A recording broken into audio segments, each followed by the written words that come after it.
Hello friends, welcome to Reva Designers. நம்ம இந்த வீடியோவில் பிகினர்ஸ்க்கான கிளாஸில் லைனிங் ப்ளவுஸ் எப்படி கட் பண்ணுறதுங்கிறத பற்றி தான் பார்க்க போகிறோம். அதுக்கு முன்னாடி நீங்கள் என்ன நம்ம சேனலை சப்ஸ்கிரைப் பண்ணலைன்னா சப்ஸ்கிரைப் பண்ணிக்கோங்க. அப்போ தான் நான் போடுற வீடியோவோட அடுத்தடுத்த நோட்டிஃபிகேஷன் உங்களுக்கு உடனே வரும். எப்படி லைனிங் ப்ளவுஸ் கட் பண்ணலான்னு பார்க்கலாம். இது வந்து பிகினர்ஸ்க்கு வந்து புரியணுங்கிறதுக்காக ஸ்டெப் பை ஸ்டெப்பாக சின்ன சின்ன வீடியோவாக தான் நான் பண்ணியிருக்கேன். இப்போது இந்த வீடியோவில் நம்ம கை எப்படி லைனிங் ப்ளவுஸில் கட் பண்ணுறதுங்கிறத பற்றி தான் பார்க்கலாம். இப்போது இது வந்து லைனிங் கிளாத்து. இந்த லைனிங் கிளாத்தை வந்து நம்ம இந்த மாதிரி நூல் பிரிகிற பக்கத்தில் கை கட் பண்ணணும்.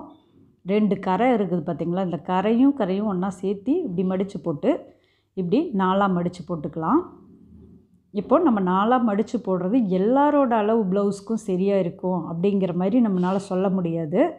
ஏன்னா ஒரு அளவு ப்ளவுஸோட ஆம்கோலுக்கு இந்த லைனிங் கிளாத் பத்தாமல் போகலாம். அதை வந்து நம்ம ஃபஸ்ட்டு செக் பண்ணணும், இந்த லைனிங் சரியாக இருக்கா இல்லையாங்கிறத.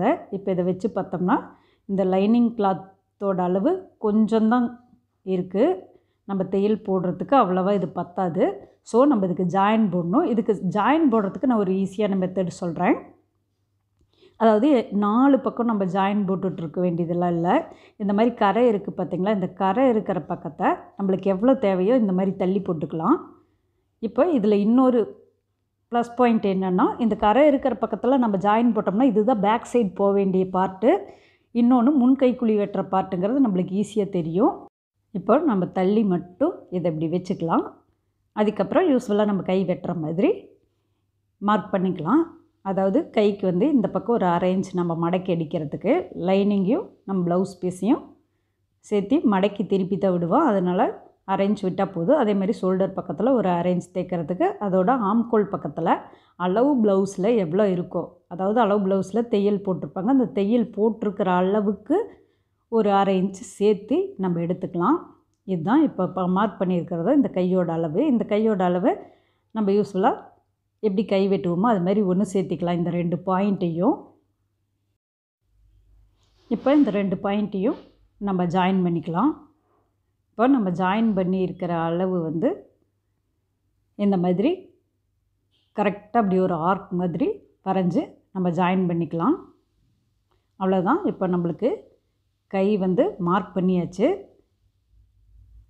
இதை வந்து நல்லா நான் டார்க்காக வரைஞ்சி காட்டுறேன். இப்போ இந்த மாதிரி கரெக்டாக இந்த அளவுக்கு மட்டும் இப்படி. இது வந்து முன் கை குழிக்காக நான் வரைஞ்சிருக்கிற மார்க்கு.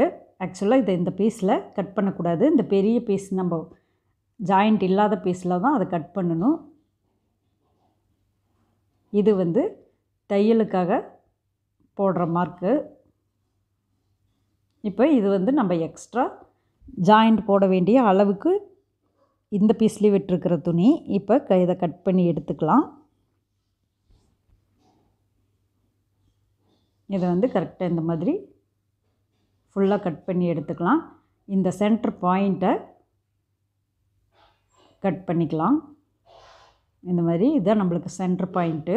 ஷோல்டர் ஜாயின் பண்ணுறதுக்கு இதுதான் நம்மளுக்கு சென்டராக வர வேண்டியது.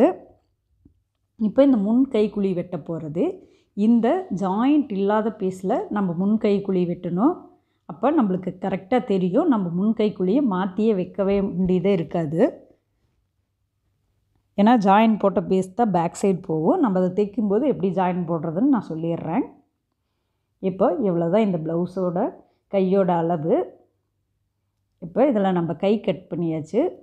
அடுத்ததாக நம்ம ப்ளவுஸ் பீஸில் இந்த கையை வச்சு எப்படி கட் பண்ணுறதுன்னு பார்க்கலாம். இந்த ப்ளவுஸ் பீஸை வந்து எந்த மாதிரி ஷேப்பில் மடித்து போட்டால் கரெக்டாக வருமோ அந்த மாதிரி ஷேப்பில் ப்ளவுஸ் எப்படி இருக்கோ அதுக்கு தகுந்த மாதிரி மடித்து போட்டுக்கலாம். நான் வந்து இதை வந்து 2 கரை பக்கத்தையும் கை வெட்டுறதுக்காக யூஸ் பண்ணுற மாதிரி நான் இப்படி மடித்து போடுறேன். அதாவது குறுக்கு வாக்கில் இந்த ப்ளவுஸை நான் மடித்து போடுறேன். இதை வந்து இப்படி கரெக்டாக பார்த்திங்கன்னா இந்த கரை இருக்குது பார்த்திங்களா, இந்த கரை இருக்கிற பக்கத்தை இந்த மாதிரி 4ஆக மடித்து போட்டுக்கிறேன் நான். இது வந்து ஒரு கரையை கைக்கும் இன்னொரு கரையை பேக் சைடுக்கும் கூட யூஸ் பண்ணுற மாதிரி வைக்கலாம். ஆனால் இது வந்து இந்த அளவு ப்ளவுஸ்க்கு இருக்கிற அளவுக்கு இது ஓரளவுக்கு செட் ஆகாதுங்கிறதுனால இது நான் இந்த மாதிரியே கட் பண்ணுறேன்.